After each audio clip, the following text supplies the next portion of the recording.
can't do that!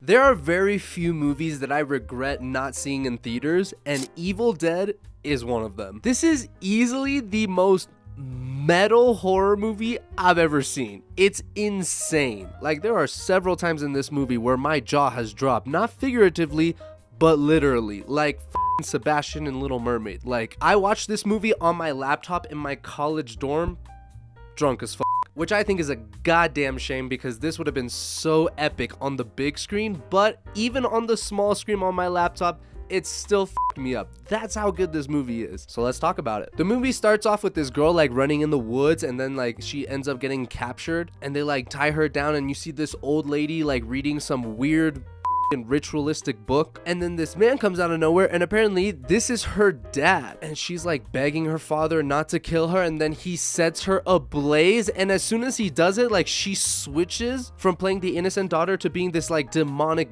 bitch, and then the dad takes a shotgun and shoots her to the face. I'm like, God damn, we are in for a ride, boys. We then cut to this group of friends that meet up in a cabin in the woods, and the reason that they're there is because they're trying to help this friend of theirs beat her heroin addiction by literally getting rid of all her drugs and just going cold turkey.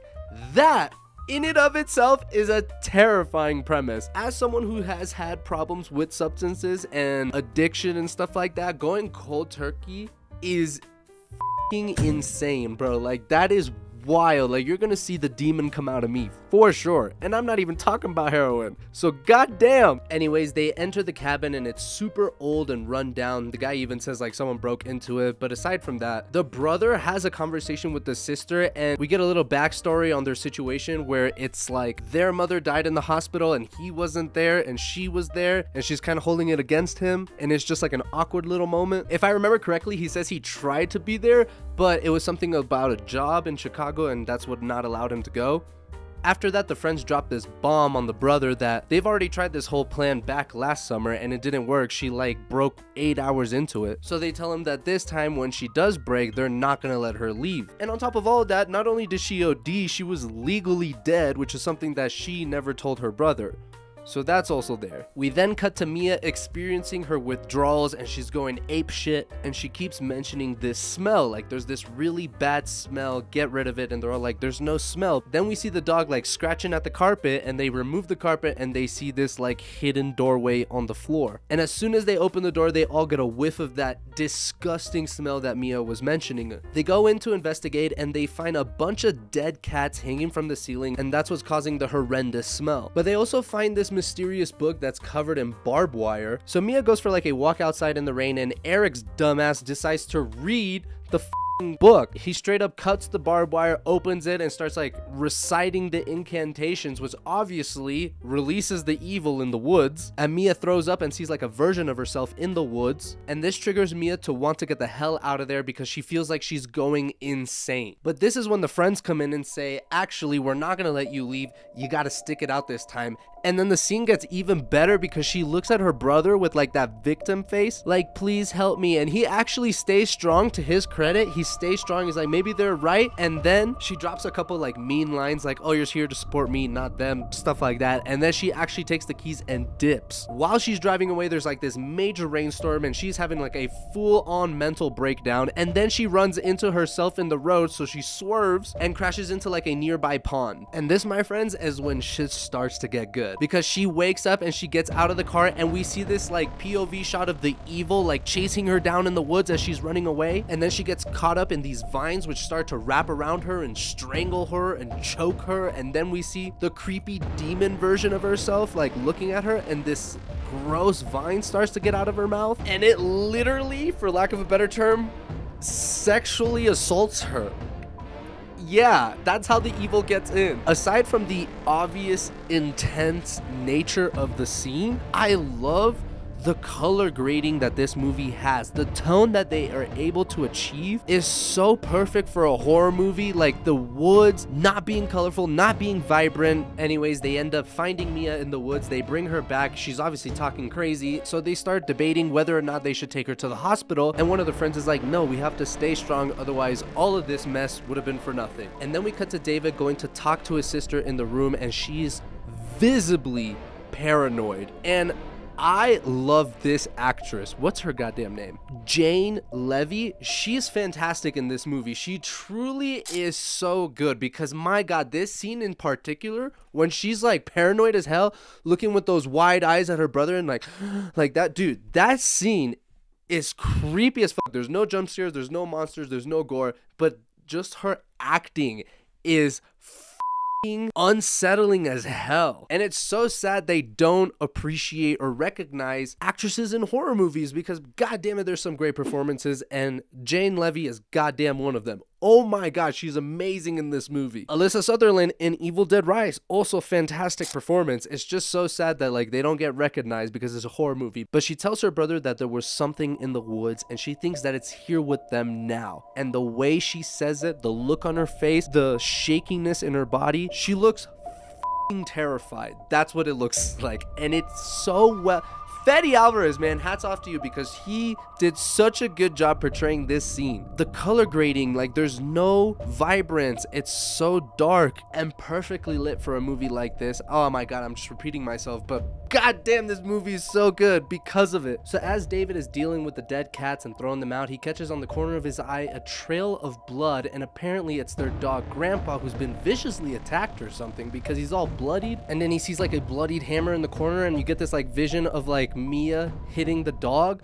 I hate when this is the line I hate seeing dogs get hurt in movies.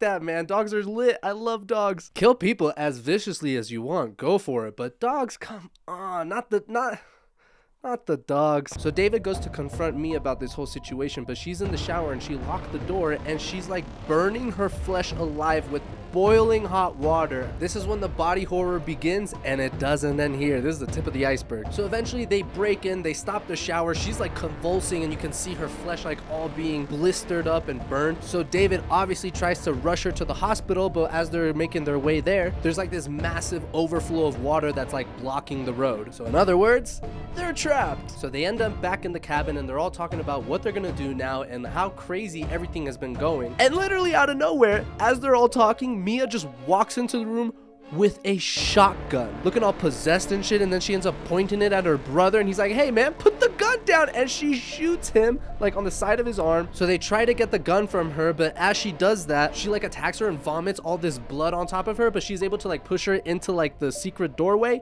and they lock her down there. As the girl is trying to wash her face off in the bathroom, we get a glimpse at the book which foreshadows what's gonna happen next, and we just see this drawing of a woman that's like skinned her face alive. And then we cut back to the girl who's seemingly getting possessed, because she's walking normally and then all of a sudden she stops and like just shaking randomly. So I would assume that's when the evil got into her. And then here begins the metal show. The guy that looks like Shaggy goes to check up on her, and when he opens the door, he's like, are you okay? She is carving her face, and it is hardcore as hell, man. Oh my gosh. And obviously the dude's like, what the hell are you doing? Why are you doing this? And then she attacks him and is like stabbing his face like with the syringe. It is wild. So he like pushes her off her and like momentarily knocks her out, but this shit ain't over. She's like crawling towards him with like the most demonic face ever, and then he just smashes her face in with like the sink. Woo! It's getting good now, baby! Now, as David is helping him recover and taking out the blade and helping my dude, Eric finally confesses that he did something bad.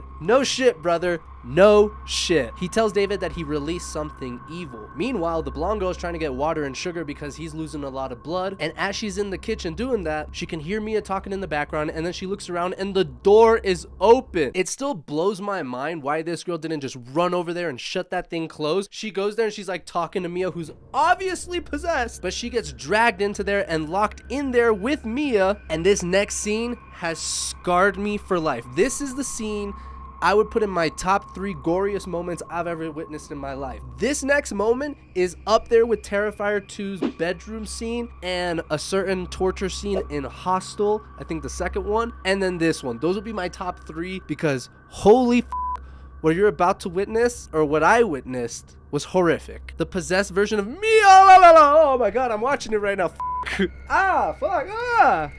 The possessed version of Mia gets on top of the blonde girl and gets out like a box cutter knife. And I don't think I can show you this on YouTube. So she goes and licks it like all the way down the Are you listening to the words that are coming out of my mouth? Do you understand the words that are coming out of my mouth? Like that, like, man, Jesus Christ. This scene is so hardcore, man, because the tongue has so many nerve and it's so sensitive. No. And just her demonic face as she's like, oh, dude, it's so intense, so gory. It just hits that nerve inside of you where you're just like, oh my god, stop showing me what you're showing me, stop. Oh god, Fede Alvarez, man, god damn it, dude. Oof, he's good at this shit.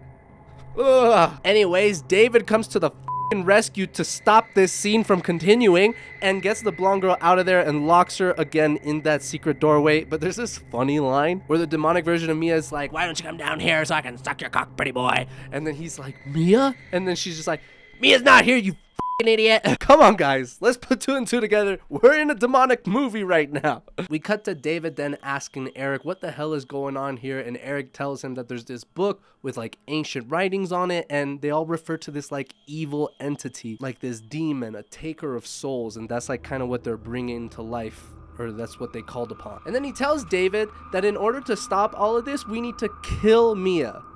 Keep in mind, David is her brother. So obviously, David doesn't take too kindly to this. And meanwhile, we see the blonde girl who's trying to wash off this bite on her hand, but it's that disease that just keeps spreading amongst her arm. And here comes another scene that's gonna trigger some people. And oh my god, seeing this disease eat away at her arm it reminded me of the movie by Eli Roth. What is the name of it?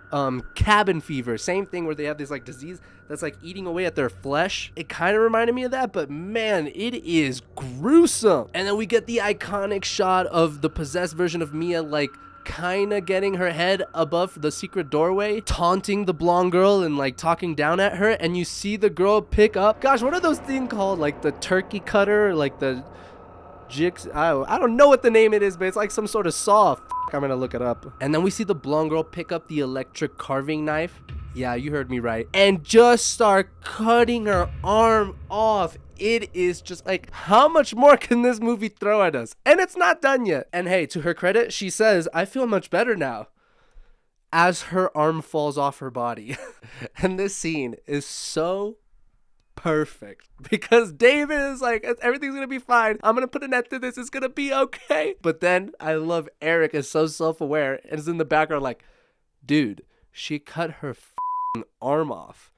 Does it look fine? Anyways, Eric goes on to tell David that there's 3 specific ways that are mentioned in the book to stop this evil. 1 being burying that entity alive. Number 2 would be body dismemberment. And 3, purification by fire, aka burning alive. And David's like, are you sure? And he's like, of course not, man. This ain't no science book. I'm just as scared as you. That is also something that this movie does extremely well, is the inner dynamics between the characters. Like one guy not knowing what he's doing, one guy saying this is probably what's happening, them fighting over each other, one being like, you're a coward, just man up and do it. It's like, bro, that's my sister. Like everybody has like a justified position in this movie. Like if you were in Eric's shoes, of course you would act like him. And if you were in David's shoes, of course you would act like him. You can't just kill your sister. And then out of nowhere comes the blonde girl who has a bunch of nails on her face and is clearly possessed at this point because she looks demonic. Another thing we got to give our hats off to is the makeup effects crew on this cast, on this like production team, because god damn it, everyone looks so scary. But she has a nail gun and it's just shooting at everyone with the nail gun. You see like the nails going in the guy's forearm. My goodness, this movie really wants to like make you feel a lot of pain. There's a wavelength that this movie hits that the Terrifier movies don't quite hit. Yes, they're bloody, yes, they're gruesome, and they have these extreme scenes, but the tone of that film is different than this one. This tone is dark, serious, especially when we talk about Terrifier 2. That one has a lot more of a fantastical tone, a magical vibe to it. It's not as depraved. Anyways, David goes to try to get the gun, and the girl has a crowbar and is just like whacking him with it. And then the other dude gets the nail gun and is like, "This is my time for payback, bitch." Bop, bop, bop, bop, bop, with the nail gun back at her. It's such a great comeback moment, but it doesn't last long because she hits him with the crowbar right down the middle of the hand. Oh my god. Dude, this movie doesn't hold back. And then she's gonna about to fuck him up and kill him, and then the dude in the back, David, shoots her arm off, and she's still walking towards him. And then, you know, demons, they always play this card when they're about to lose. They stop being the demonic version. They go back to like the version that of your loved one. Be like, "Please help me, please." It's truly sick, but that demon does that in that moment because the blonde girl is David's girlfriend, and she's like, "My face hurts," but she just drops down and dies on his lap. And Eric just starts laughing at the dude. Eric has to be my favorite character in this movie. He has to be the best, bro. Eric is the best. And the fact that Eric is not dead makes him OP as because god damn it, he's been taking some punishment in this movie. Getting stabbed in the face with a syringe, then getting whacked with a crowbar and getting shot with a nail gun. Like, poor dude, man. He needs a joint at the end of all of this, man. Yes, sir. But David decides that he's gonna put an end to all this, so he's gonna burn Mia alive. And as he's putting the oil, she starts singing. He gets in his feels and he's like, "I can't do this." And then a lightning bolt hits a tree just outside and starts a fire. Anyways, I guess my man David all of a sudden decides to change his plan from burning her alive to now he wants to bury her alive. He goes down there to find her, and then she attacks him, and they have this like epic battle in the water. Or I shouldn't say battle because she's beating the out of him and drowning him. And then Eric comes in clutch again, dude, and saves him by knocking her ass out, but he gets stabbed. Like, how much more can this man take? Dear Christ, he's been like the punching bag for the entire movie. But then he sadly dies in the hands of David, which is so sad for me because he was my favorite character by far.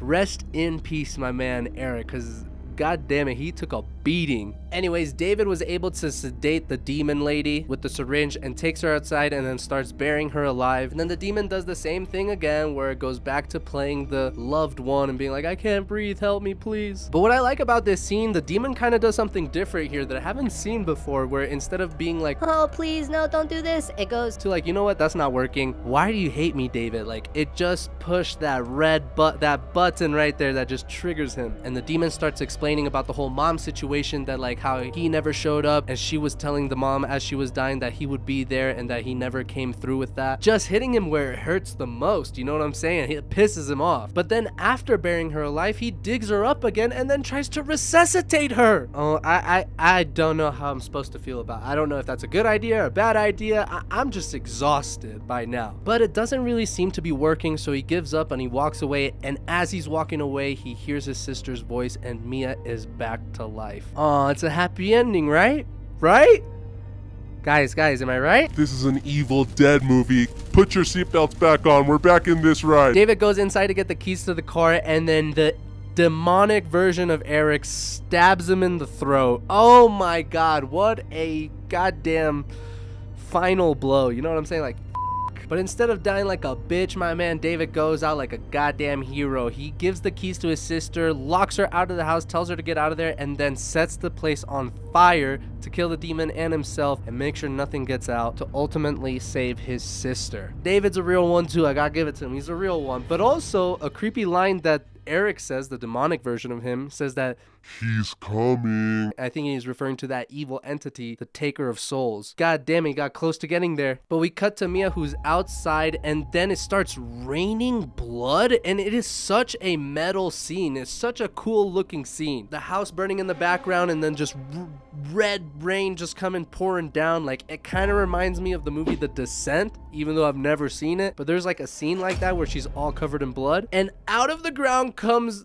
Again, that evil f***ing entity grabbing Mia's arm, chasing her down. Mia is able to kind of get away and crawl into like the tool shed where she finds a chainsaw. But as she's like crawling through this tiny space, I'm totally blanking how she ended up in there in the first place. But the demon's like stabbing a sword through the wall as she's trying to escape, and it's starting to slice parts of her arm and leg. Oof. But she's able to get away and get her revenge, because when she goes outside, she takes that chainsaw and she just rams that shit in that girl's head, like just right through the skull, bro, straight through the dome. And that, my friends, is Evil Dead 2013. I mean, it's just a lot to take in. Not a movie for everyone. It is very gory, very intense, but if you're a horror fan, god damn it, this movie has some of the most memorable horror moments I've ever seen, because they're just not gonna leave your mind. They're gonna have images scarred in your brain forever. Personally, for me, was the box cutter knife on the tongue. That one will be an image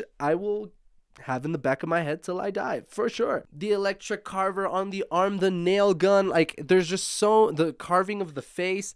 It is graphic. That's what I can say. It is graphic in the best way possible. I think it's not too bad. Like, man, it's a good movie. I like it. I think it's scary. It did its job. The makeup is fantastic. The vibe and tone of the film, Fede Alvarez, he just hit a home run with this one. He really hit a home run with this one. I haven't seen the original Evil Dead, so I can't compare it to it, but I think it's fair to say this is a good remake, because this is just a good movie on its own. Like, this is a standalone movie and anyone can enjoy it if you're a horror fan. That's what I gotta say about this film. I love it. Not for everyone. Let me know what you guys think about it down in the comments, and I will catch you guys on the next one. Peace.